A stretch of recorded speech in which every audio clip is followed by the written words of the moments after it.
दोस्तों नमस्कार। कांग्रेस चुनावी लहरों को पढ़ना सीख चुकी है। शायद इसीलिए पहली बार पंजाब में जो मुख्यमंत्री होगा वो दलित समुदाय से होगा। वह समुदाय जिसकी तादाद पंजाब के भीतर 1/3 है, यानी तकरीबन 32.5%। और 1966 में जब पंजाब बना और उससे पहले भी जब संयुक्त पंजाब था, तब से लेकर अब तक कभी भी इस समुदाय का कोई मुख्यमंत्री बना नहीं। और इस समुदाय को राजनीतिक तौर पर सक्रिय करने का काम कांशीराम जी ने किया। और कांशीराम भी पंजाब में कभी मुख्यमंत्री पद पर किसी दलित समुदाय के शख्स को बैठा नहीं पाए। मायावती ने अकालियों के साथ इस दौर में समझौता जरूर किया और शायद इसी के बाद अकाली दल ने कहा कि हम डिप्टी सीएम पद दलित को जरूर दे देंगे। बीजेपी कहीं दौड़ में नहीं है, चुनावी दौड़ में जो 2022 में होने हैं, लेकिन फिर भी उसने कहा हम अगर सत्ता में आ गए तो एक दलित सीएम दे देंगे। आम आदमी पार्टी ने भी सीधे तौर पर कहा हम अगर सत्ता में आए तो दलित सीएम तो नहीं लेकिन दलित डिप्टी सीएम होगा। कांग्रेस ने एक पत्ते से कई लोगों को शह और मात की स्थिति में लाकर खड़ा कर दिया। पंजाब को पहले दलित सीएम मिलने का मतलब, और खास तौर से तब जब 4.5 महीने बाद पंजाब के चुनाव को लेकर चुनाव आयोग नोटिफिकेशन जारी कर चुका होगा। ऐसे वक्त में जब पूरा मंत्रिमंडल एकदम नए तौर पर पंजाब के सामने होगा और उसमें वह समुदाय जो समुदाय सबसे कमजोर है, न सिर्फ पंजाब के भीतर बल्कि दलित समुदाय सही मायने में समूचे देश के भीतर सबसे कमजोर है। और पंजाब में इससे पहले जिन जिन हाथों में मुख्यमंत्री पद गया, अगर उस फेरिस्त को निकालिएगा तो बहुत साफ तौर पर सबसे ताकतवर समुदाय ही उभर कर आएगा जो मुख्यमंत्री पद तक पहुंचा। सामाजिक दृष्टि से उसकी ताकत का एहसास सिर्फ आप इससे लगा सकते हैं कि जो सबसे मनी पावर जिसके पास थी वही समुदाय मुख्यमंत्री पद तक पहुंचा। जो पावरफुल पोजीशन पर ब्यूरोक्रेसी में ग्रैब किए हुए वही वहां पर मुख्यमंत्री पद तक पहुंचा। जो कि सबसे बेहतर शिक्षा प्राप्त जो कर सकता है वही समुदाय सीएम पद तक पहुंचा। और कहें तो जिसकी स्टेटस सबसे हायर होती है सोसाइटी के बीच में, वही शख्स सीएम पद तक पहुंचा। लेकिन कांग्रेस ने इस तुरुप के पत्ते को कैसे खोजा और कौन सा मंथन चला, हमें लगता है आज इनकी परतों को उठाने की जरूरत है। क्योंकि यह पंजाब के भीतर में एक ऐसी सियासी चाल है जिस चाल के जरिए वह सारे समीकरण झटके में, चाहे अकाली दल के हो या आम आदमी पार्टी के हो या बीजेपी भी जिस सोशल इंजीनियरिंग का जिक्र करती रही, वो सारी चीजें धराशायी हो गई।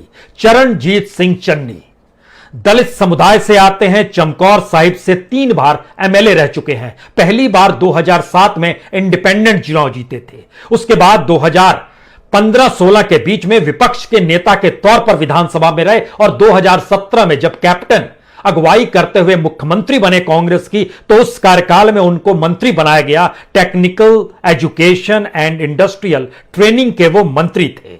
लेकिन बीते 1 महीने पहले अगस्त में जब बगावत का बिगुल बजा तो उसकी अगुवाई करने वालों में चरणजीत सिंह चन्नी भी एक नाम था जो एक प्रमुखता से नाम लिया जा सकता है। और आज संयोग से जो जो नाम उभर रहे थे वह कैप्टन के खिलाफ बगावत करने वाले ही नाम थे। चाहे वह शुरू में राजेंद्र बाजवा का नाम हो, सुखविंदर सिंह रंधावा का नाम हो, तमाम नामों के बीच में चाहे वह सुनील जाखड़ का नाम हो, ये सारे नाम ऐसे हैं जो कैप्टन के खिलाफ खड़े थे। लेकिन यह किसी को अंदेशा नहीं था कि चरणजीत सिंह चन्नी के नाम पर सहमति हो जाएगी। क्या कांग्रेस के भीतर के कंट्राडिक्शंस या अंतर्विरोध ने चन्नी को मुख्यमंत्री पद तक पहुंचा दिया? क्योंकि एक नाम जब सहमति होती है तो उसका विरोध और कोई नहीं, खुद सिद्धू करते हैं। तो ऐसे में उनकी तरफ से एक आवाज आती है अगर कोई दलित सीएम हो जाए तो फिर यह सियासी समीकरण उनके अनुकूल हो जाएगा पंजाब के भीतर में, जो वह देख समझ रहे हैं।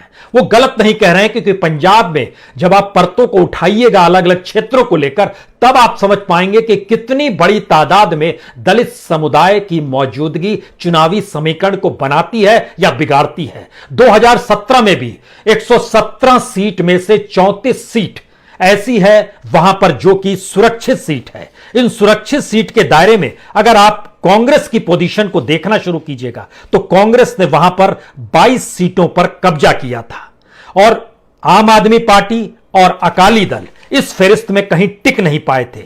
सवाल सिर्फ इतना भर नहीं है कि एक दलित मुख्यमंत्री उभर कर सामने आ गया है, क्योंकि डॉक्यूमेंट्स बहुत साफ बताते हैं इन 64 सीटों में से 34 दलित सुरक्षित सीटों में से जो 22 सीटें कांग्रेस ने जीती थी, उसके मुकाबले कैबिनेट में वो जगह नहीं दी थी।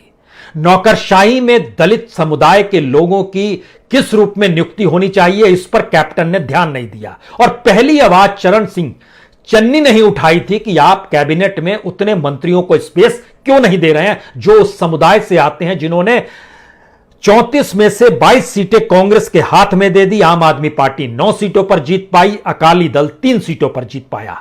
और चन्नी ने दलितों को इग्नोर करने का आरोप जो कैप्टन पर लगाया कि आप ब्यूरोक्रेसी और कैबिनेट के भीतर दलित समुदाय को नहीं ला पा रहे हैं, यहीं से सबसे बड़ा सवाल शुरू होता है। जो आंकड़े सरकार के हैं, जो डॉक्यूमेंट सरकार के हैं, उसमें सवाल यह है कि अब सामने जब 4.5 महीने बाद नोटिफिकेशन आना है, तो इस 4.5 महीने के भीतर में दलित समुदाय के लिए कोई बहुत कल्याणकारी योजनाओं का ऐलान हो जाएगा, ऐसा भी नहीं है।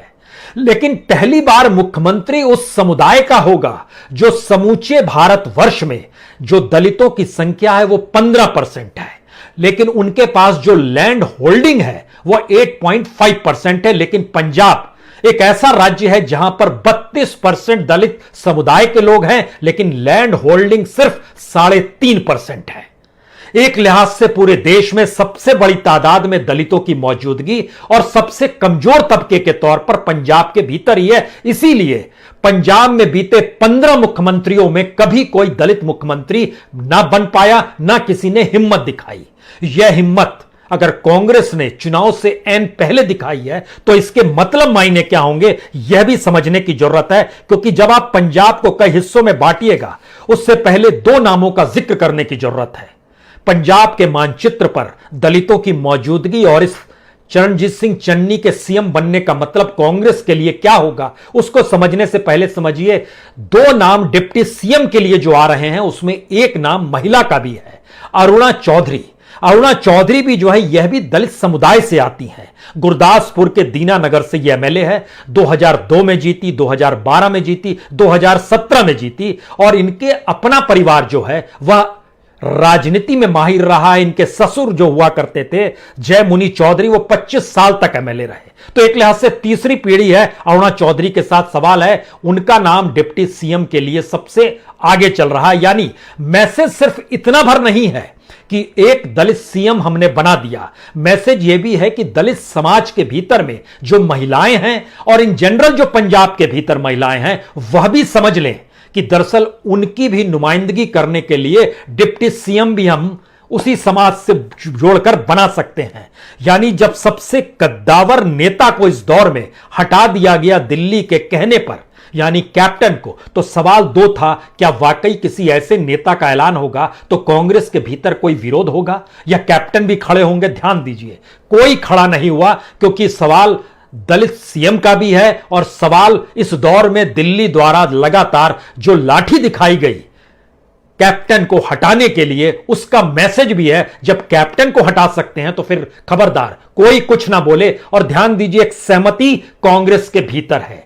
दूसरा नाम जो डिप्टी सीएम के तौर पर आ रहा है, उसमें यह माना जा रहा है कि जिस रूप में वहां के समीकरण को साधना है, उसमें एक हिंदू नेता की जरूरत है। ऐसे में भरत भूषण आशु का भी नाम है, वह भी डिप्टी सीएम हो सकते हैं। यह लुधियाना वेस्ट से चुनाव जीते हैं, 2012 में भी जीते, 2017 में भी जीते। यह पहले नगर निगम के पार्षद से, यानी जमीनी राजनीति से निकले हुए शख्स हैं। यह भी कैप्टन के दौर में मंत्री में जरूर शामिल थे कैबिनेट में, और इनके पास शायद फूड सप्लाई और कंज्यूमर अफेयर्स का मंत्रालय था। यह बहुत नजदीक हैं सुनील जाखड़ के खिलाफ, जिनका नाम बार बार आ रहा था। सुनील जाखड़ इसलिए कट गए क्योंकि बार बार सिख नेता का जिक्र आया, उन्हें बनाया जाए। लेकिन इनके करीब हैं ये दूसरे हिंदू नेता जो भरत भूषण आशु हैं। यानी राजनीतिक समीकरण के दायरे में वोट बैंक की परिस्थितियों को कांग्रेस ने बाखूबी साधा है। अब सवाल सबसे बड़ा यह है कि जो बात दलित नेता के जरिए कही जा रही है वो सही मायने में किस रूप में पंजाब के भीतर रेंगती है। इसको समझने के लिए हमें लगता है कि एक तरफ बीजेपी, एक तरफ आम आदमी पार्टी, एक तरफ अकाली दल, इन तीनों के दलितों को लेकर जो दावे थे वह तो खारिज हो गए। अब इसके बाद निकलिए कि दरअसल जो 32% वोट है उस पर नजर कैप्टन की भी गई थी, लेकिन बहुत देर हो गई थी। जून के महीने में पहली बार 2 डिसीजन कैप्टन के मुख्यमंत्रित्व काल में लिए गए। एक, जो सफाई कर्मचारी जो तकरीबन 4000 हैं उनको रेगुलराइज किया गया। जो शेड्यूल कास्ट से जुड़े हुए जो पोस्ट मैट्रिक स्कॉलरशिप ड्यूज थे उसको चुकता किया गया, और इस दायरे में तकरीबन पंजाब के 2 लाख स्टूडेंट्स आते हैं जो दलित समाज से जुड़े हुए हैं। लेकिन इसके साथ सबसे बड़ी बात यह है कि जो सीमांत किसान है, जिसका जिक्र बीजेपी और मोदी सरकार कहती है कि हम उनको सम्मान निधि 2000 रुपए देते हैं, वह छोटे सीमांत किसान जो मजदूरी करते हैं वह किसान, इनकी तादाद पंजाब में परसेंटेज के हिसाब से सबसे ज्यादा है। और उसी समुदाय से निकलकर अगर शख्स सीएम बन जाता है तो शायद यह कांग्रेस के लिए तुरुप का पत्ता है।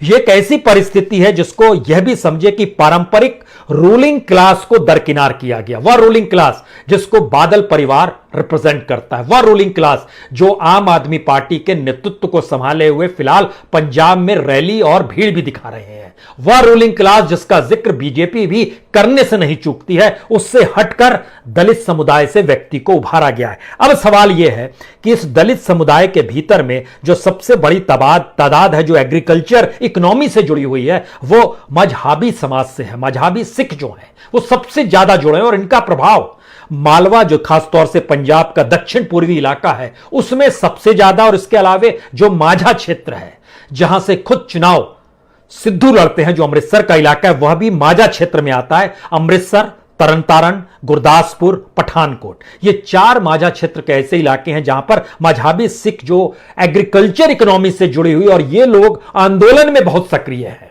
जो आंदोलन चल रहा है बीते 1 बरस से उस रिफॉर्म के खिलाफ, जो रिफॉर्म नहीं बल्कि किसानों को गुलाम बनाने की परिस्थितियों को जन्म दे रहा है, उसके खिलाफ जब किसान आंदोलन कर रहा है तो यह भी समझना होगा कि इस आंदोलन के दौर में जितनी मौतें हुई हैं उसमें सबसे ज्यादा मौत इसी समुदाय से जुड़े हुए किसानों की हुई है, जो बेहद गरीब है, जो सीमांत किसान है, जो मजदूरी करता है। इनके सामने भी संकट है। यानी आंदोलन को भी अपने भीतर समाहित करने की स्थिति क्या इस समुदाय की ऐसे वक्त में आ जाएगी अगर पंजाब जातीय तौर पर चुनावी समीकरण को देखने लगे तो? यकीनन यह परिस्थिति बन रही है। यानी आर्थिक तौर पर कमजोर तबका जो भूमिहीन मजदूर है, यानी लैंडलेस फार्म जिसे कहते हैं, इसकी एजुकेशन की स्थिति भी उतनी मजबूत नहीं है। इसके बाद जब आप अर्बन क्षेत्र में आते हैं, जो कि खासतौर से जहां पर वाल्मीकि समाज जो 10 से 12% जो सफाई कर्मचारी खासतौर से इनसे जुड़ा रहता है, उस हिस्से में जब आइएगा तो इनका प्रभाव जो दाऊबा का क्षेत्र है, जिसमें जालंधर आता है, जिसमें कपूरथला आता है, जिसमें होशियारपुर आता है, जिसमें नवा शहर आता है, तकरीबन ओवरऑल दलित समुदाय का 40% यहां रिप्रेजेंट होता है। उस पर भी सीधा प्रभाव डालने की स्थिति में यह पंजाबी दलित जो हैं ये जरूर हैं। इसके भीतर में ध्यान दीजिए, रामदासी समाज जो है या रविदास है, या फिर रामदासिया सिख या फिर रविदास सिख की जो परिस्थिति है, हम यहां पर इसलिए जिक्र कांशीराम का करना चाहेंगे। कांशीराम जी खुद रामदासिया सिख परिवार से आते थे, रोपड़ से आते थे, और उन्होंने दलित समुदाय को राजनीतिक तौर पर सक्रिय करने का काम बाखूबी किया। और बीएसपी की यहां पर मौजूदगी समूचे काशीराम की उस सियासी दलित समुदाय को राजनीतिक सक्रियता के साथ जुड़ी हुई थी। इसीलिए जब अकाली दल के साथ बीएसपी ने गठबंधन किया तो अकाली ये बोलने से नहीं चुके, हम सत्ता में आएंगे तो डिप्टी सीएम दलित समाज को देंगे। और उसी को काउंटर करने के लिए आम आदमी पार्टी ने, जो कि ये अभी कह रही है कि उसका जो विपक्ष का नेता विधानसभा के भीतर मौजूद है वह भी दलित समुदाय से आता है, लेकिन हम डिप्टी सीएम देंगे। सवाल है कि सत्ता की दौड़ में अगर शीर्ष पद आप ऐसे समुदाय को दे देते हैं जिस समुदाय को शीर्ष पद पर बैठाने के लिए विपक्ष की वह राजनीति जो सत्ता में आने के लिए बेचैन है, अगर वह भी हिचकोले खा रही है, और अगर सत्ता में बैठे हुए कांग्रेस ने यह दांव चल ही दिया है, तो फिर इसका असर चुनावी गणित और चुनावी समीकरण को बनाने के लिए किया गया है। इससे इनकार कतई नहीं किया जा सकता है, क्योंकि सुबह से जब एक सक्रियता बढ़ी कि कौन मुख्यमंत्री होगा। तो उस दिशा में अगर आप जाएंगे तो आप देखिए कि किस तरीके से अंबिका सोनी का नाम आता है, किस तरीके से उसके बाद सुखजिंदर सिंह रंधावा पर तो सहमति बन गई, और सहमति बनने के बाद वह अपने एक मित्र एमएलए से मिलने तक चले गए, लेकिन सिद्धू की तरफ से इसको नकारा गया। सवाल था कि सहमति, और सहमति होते होते जब चन्नी पर सहमति हुई तो यह सहमति एक ऐसी थी जो चौंकाती भी थी और कहीं ना कहीं सियासी समीकरण को कांग्रेस के अनुकूल भी करती थी, और अनुकूल से ज्यादा जो सियासी समीकरण विपक्ष की राजनीति वहां पर बिछा रही है उसको शह और मात की स्थिति में भी लाकर खड़ा करती थी। यहां से तीन सबसे बड़े सवाल हैं। कांग्रेस क्या पहली बार इस बात को समझ रही है कि चुनाव जीतने के लिए ही राजनीति करनी होगी? क्या कांग्रेस अब इस बात को समझ चुकी है कि अगर सत्ता पर उसका चुनावी समीकरण के हिसाब से तालमेल नहीं बैठा तो फिर यह दूर की गोटी हो जाएगी कि कांग्रेस एक विचारधारा है, कांग्रेस एक जीवन है, कांग्रेस जिस तरीके से भारत के स्वतंत्रता आंदोलन में हिस्सा लिया है उसमें हर कोई इस देश में कांग्रेसी ही है। यह बात कहने भर की हो जाएगी अगर सत्ता आपके हिसाब से नहीं है और सत्ता पर आप काबिज नहीं है। क्योंकि पंजाब दरअसल उन मनस्थिति को जिया है जिस मनस्थिति ने विभाजन के दौर में सबसे ज्यादा दर्द भोगा है, लेकिन इस विभाजन के दर्द की परिस्थितियों को मौजूदा वक्त में दिल्ली के जरिए जो हाल किया गया जलियांवाला बाग में, वहां की जो अतीत के चिन्ह थे उसको आधुनिक चकाचौंध में जो लपेटने की कोशिश की गई, और जिस तरीके से ग्लैमर विभाजन के दौर को भी प्रधानमंत्री ने लाल किले के प्राचीर से जिक्र कर किया, जाहिर है ये कहीं ना कहीं पंजाब में सबसे ज्यादा उन लोगों को हाथ करता है जिन्होंने उस विभाजन काल को देखा है और अपने परिजनों को उस दौर में संघर्ष करते हुए देखा है। और इतना ही नहीं, भगत सिंह की परंपरा भी जिस जलियांवाला बाग को समझते हुए परिस्थिति जन निकली थी उस दौर में, उन्होंने भी समझा कि दरअसल क्या मौजूदा वक्त की राजनीति इस देश में जिस लिहाज से चल रही है उसमें उनकी अपनी पहुंच और अपनी समझ धीरे धीरे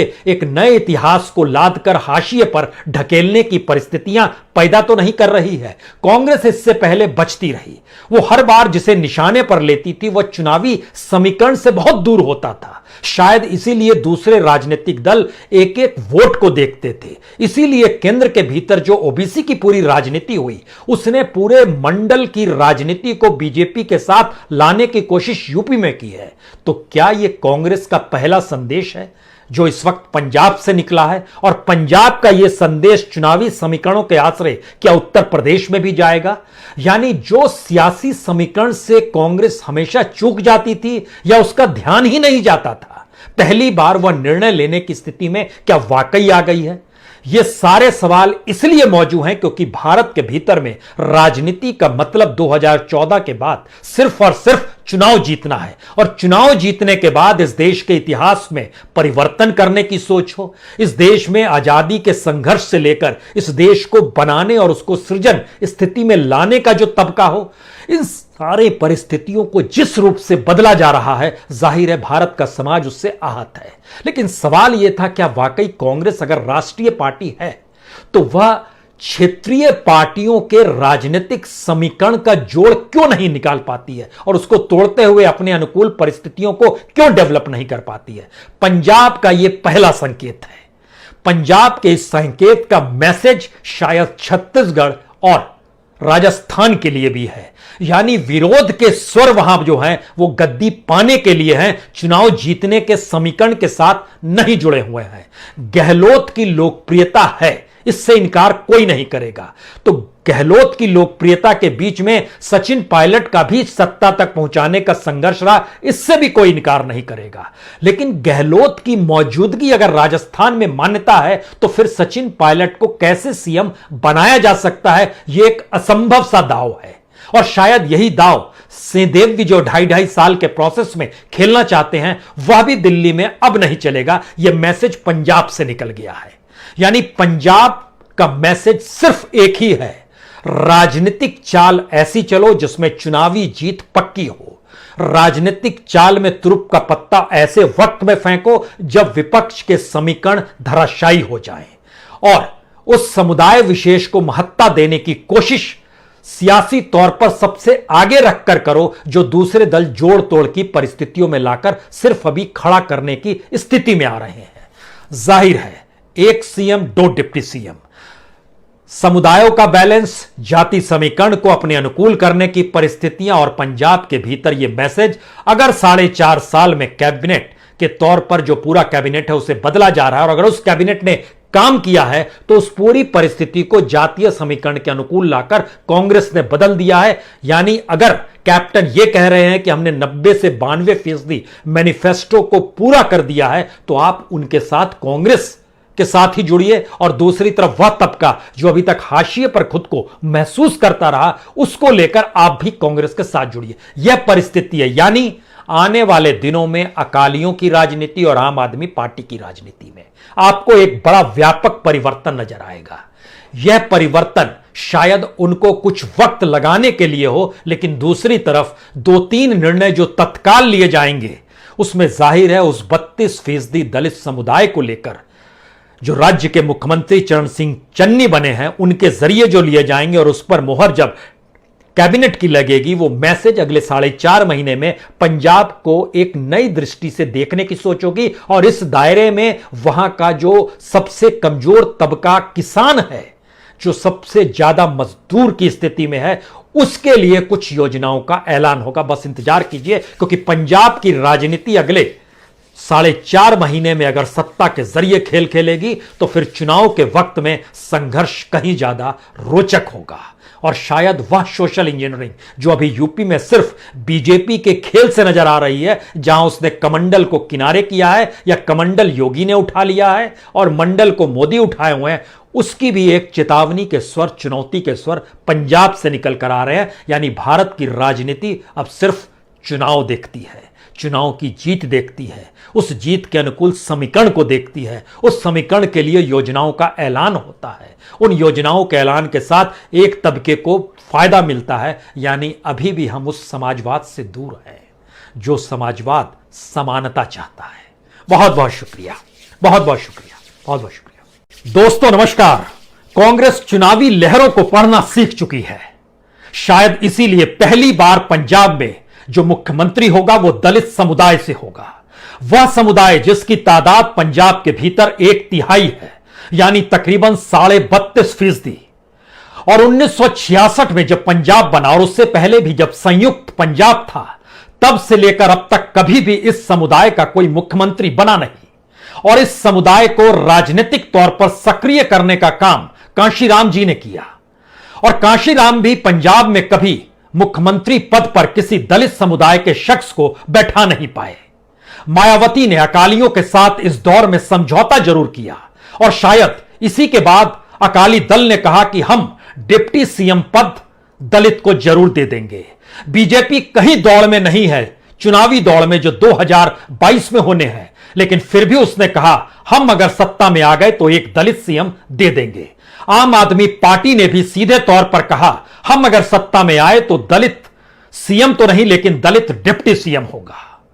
कांग्रेस ने एक पत्ते से कई लोगों को शह और मात की स्थिति में लाकर खड़ा कर दिया। पंजाब को पहले दलित सीएम मिलने का मतलब, और खास तौर से तब जब 4.5 महीने बाद पंजाब के चुनाव को लेकर चुनाव आयोग नोटिफिकेशन जारी कर चुका होगा।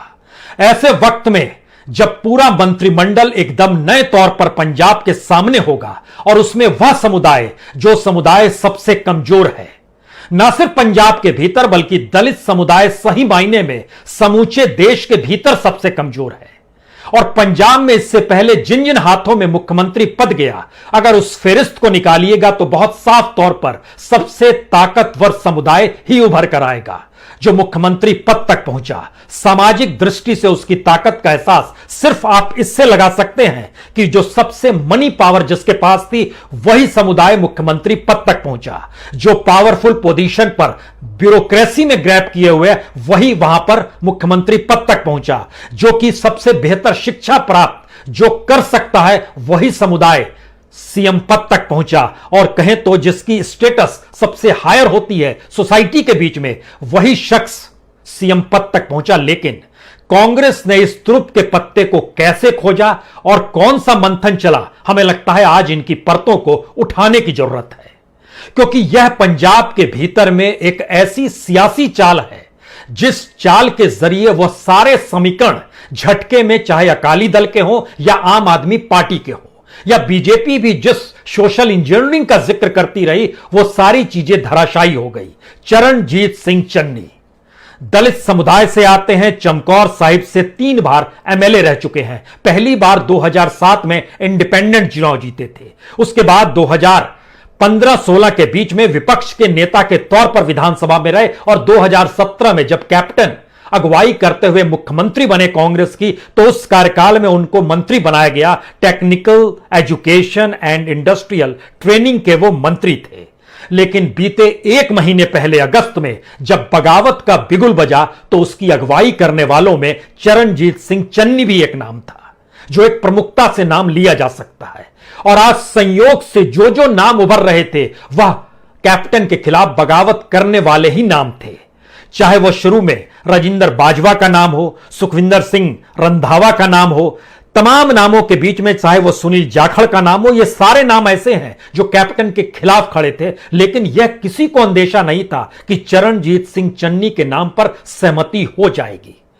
क्या कांग्रेस के भीतर के कंट्राडिक्शंस या अंतर्विरोध ने चन्नी को मुख्यमंत्री पद तक पहुंचा दिया?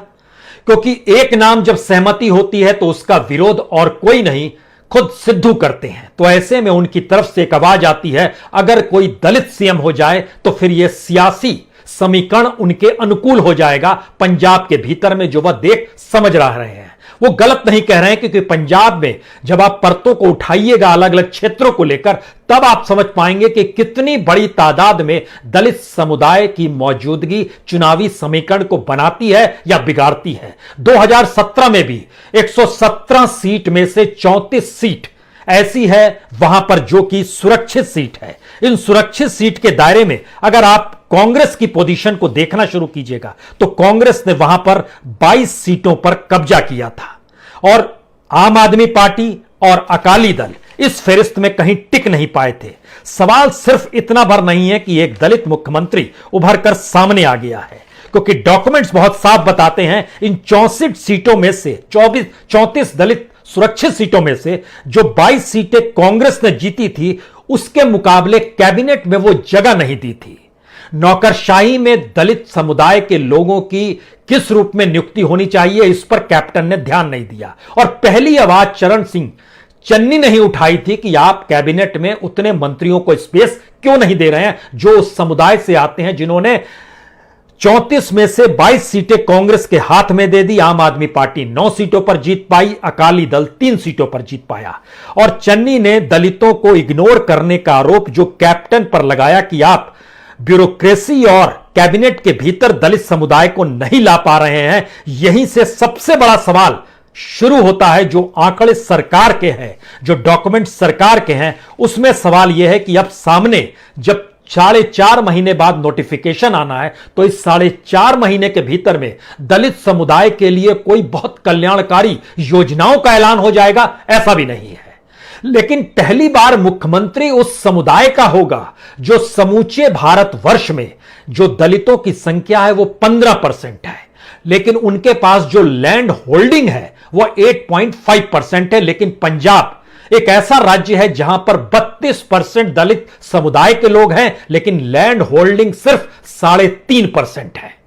एक लिहाज से पूरे देश में सबसे बड़ी तादाद में दलितों की मौजूदगी और सबसे कमजोर तबके के तौर पर पंजाब के भीतर ही है। इसीलिए पंजाब में बीते 15 मुख्यमंत्रियों में कभी कोई दलित मुख्यमंत्री ना बन पाया, ना किसी ने हिम्मत दिखाई। यह हिम्मत अगर कांग्रेस ने चुनाव से ऐन पहले दिखाई है, तो इसके मतलब मायने क्या होंगे यह भी समझने की जरूरत है। क्योंकि जब आप पंजाब को कई हिस्सों में बांटिएगा, उससे पहले 2 नामों का जिक्र करने की जरूरत है। पंजाब के मानचित्र पर दलितों की मौजूदगी और इस चरणजीत सिंह चन्नी के सीएम बनने का मतलब कांग्रेस के लिए क्या होगा, उसको समझने से पहले समझिए 2 नाम डिप्टी सीएम के लिए जो आ रहे हैं, उसमें एक नाम महिला का भी है, अरुणा चौधरी, अरुणा चौधरी भी जो है यह भी दलित समुदाय से आती हैं। गुरदासपुर के दीनानगर से यह एमएलए है। 2002 में जीती, 2012 में जीती, 2017 में जीती और इनके अपना परिवार जो है वह राजनीति में माहिर रहा है। इनके ससुर जो हुआ करते थे जय मुनि चौधरी, वो 25 साल तक एमएलए रहे। तो एक लिहाज से तीसरी पीढ़ी है अरुणा चौधरी के साथ। सवाल है उनका नाम डिप्टी सीएम के लिए सबसे आगे चल रहा है। यानी मैसेज सिर्फ इतना भर नहीं है कि एक दलित सीएम हमने बना दिया, मैसेज यह भी है कि दलित समाज के भीतर में जो महिलाएं हैं और इन जनरल जो पंजाब के भीतर महिलाएं हैं वह भी समझ लें कि दरअसल उनकी भी नुमाइंदगी करने के लिए डिप्टी सीएम भी हम उसी समाज से जोड़कर बना सकते हैं। यानी जब सबसे कद्दावर नेता को इस दौर में हटा दिया गया दिल्ली के कहने पर, यानी कैप्टन को, तो सवाल दो था, क्या वाकई किसी ऐसे नेता का ऐलान होगा तो कांग्रेस के भीतर कोई विरोध होगा या कैप्टन भी खड़े होंगे? ध्यान दीजिए, कोई खड़ा नहीं हुआ, क्योंकि सवाल दलित सीएम का भी है और सवाल इस दौर में दिल्ली द्वारा लगातार जो लाठी दिखाई गई कैप्टन को हटाने के लिए, उसका मैसेज भी है। जब कैप्टन को हटा सकते हैं तो फिर खबरदार कोई कुछ ना बोले। और ध्यान दीजिए, एक सहमति कांग्रेस के भीतर है। दूसरा नाम जो डिप्टी सीएम के तौर पर आ रहा है उसमें यह माना जा रहा है कि जिस रूप में वहां के समीकरण को साधना है उसमें एक हिंदू नेता की जरूरत है। ऐसे में भरत भूषण आशु का भी नाम है, वह भी डिप्टी सीएम हो सकते हैं। यह लुधियाना वेस्ट से चुनाव जीते हैं, 2012 में भी जीते, 2017 में भी जीते। यह पहले नगर निगम के पार्षद से यानी जमीनी राजनीति से निकले हुए शख्स हैं। यह भी कैप्टन के दौर में मंत्री में जरूर शामिल थे कैबिनेट में, और इनके पास शायद फूड सप्लाई और कंज्यूमर अफेयर्स का मंत्रालय था। यह बहुत नजदीक हैं सुनील जाखड़ के खिलाफ, जिनका नाम बार बार आ रहा था। सुनील जाखड़ इसलिए कट गए क्योंकि बार बार सिख नेता का जिक्र आया, उन्हें बनाया जाए, लेकिन इनके करीब हैं ये दूसरे हिंदू नेता जो भरत भूषण आशु हैं। यानी राजनीतिक समीकरण के दायरे में वोट बैंक की परिस्थितियों को कांग्रेस ने बाखूबी साधा है। अब सवाल सबसे बड़ा यह है कि जो बात दलित नेता के जरिए कही जा रही है वो सही मायने में किस रूप में पंजाब के भीतर रेंगती है। इसको समझने के लिए हमें लगता है कि एक तरफ बीजेपी, एक तरफ आम आदमी पार्टी, एक तरफ अकाली दल, इन तीनों के दलितों को लेकर जो दावे थे वह तो खारिज हो गए। अब इसके बाद निकलिए कि दरअसल जो 32% वोट है उस पर नजर कैप्टन की भी गई थी, लेकिन बहुत देर हो गई थी। जून के महीने में पहली बार 2 डिसीजन कैप्टन के मुख्यमंत्रित्व काल में लिए गए। एक, जो सफाई कर्मचारी जो तकरीबन 4000 हैं उनको रेगुलराइज किया गया। जो शेड्यूल कास्ट से जुड़े हुए जो पोस्ट मैट्रिक स्कॉलरशिप ड्यूज थे उसको चुकता किया गया, और इस दायरे में तकरीबन पंजाब के 2 लाख स्टूडेंट्स आते हैं जो दलित समाज से जुड़े हुए हैं।